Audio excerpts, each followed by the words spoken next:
देश के कई राज्यों में स्वाइन फ्लू तेजी से पैर पसार रहा है।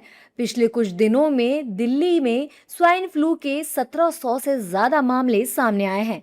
H1N1 स्वाइन फ्लू के विकराल होने की खतरनाक आहट से मोदी सरकार एक्टिव हो गई है। केंद्रीय स्वास्थ्य मंत्री जेपी नड्डा ने दिल्ली के स्वास्थ्य मंत्री और स्वास्थ्य मंत्रालय और दिल्ली सरकार के अधिकारियों के साथ अहम समीक्षा बैठक की।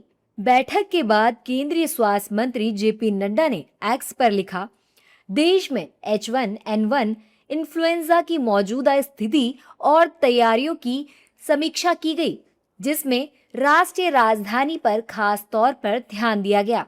बैठक में सक्रिय निगरानी, टेस्टिंग और स्वास्थ्य सुविधाओं की तैयारियों पर जोर दिया गया। जन जागरूकता और संवेदनशीलता बढ़ाने के लिए नगर निकायों जैसे संबंधित पक्षों के साथ तालमेल बिठाने पर जोर दिया गया। साथ ही सांस और हाथों की साफ सफाई जैसी बचाव वाली स्वस्थ आदतों पर भी जोर दिया गया और लगातार या गंभीर लक्षण वाले लोगों को तुरंत डॉक्टरी सलाह लेने की सलाह दी गई। इस बैठक में दिल्ली के स्वास्थ्य मंत्री पंकज सिंह भी शामिल हुए। मंत्री पंकज सिंह ने एक्स पर लिखा, दिल्ली के अस्पतालों में बेड, डॉक्टर, दवाइयों और जरूरी मेडिकल सुविधा की पर्याप्त उपलब्धता सुनिश्चित की गई है। मौसमी और वेक्टर जनित बीमारियों की लगातार निगरानी की जा रही है और जरूरत के अनुसार व्यवस्थाओं को और मजबूत किया जा रहा है।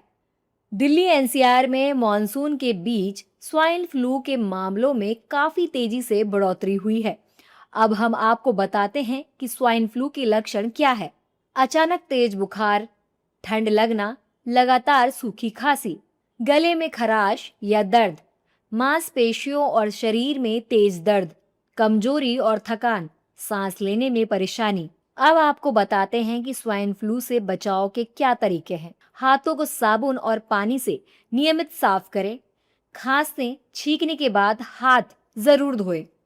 फ्लू के लक्षण दिखे तो डॉक्टर से जांच कराएं।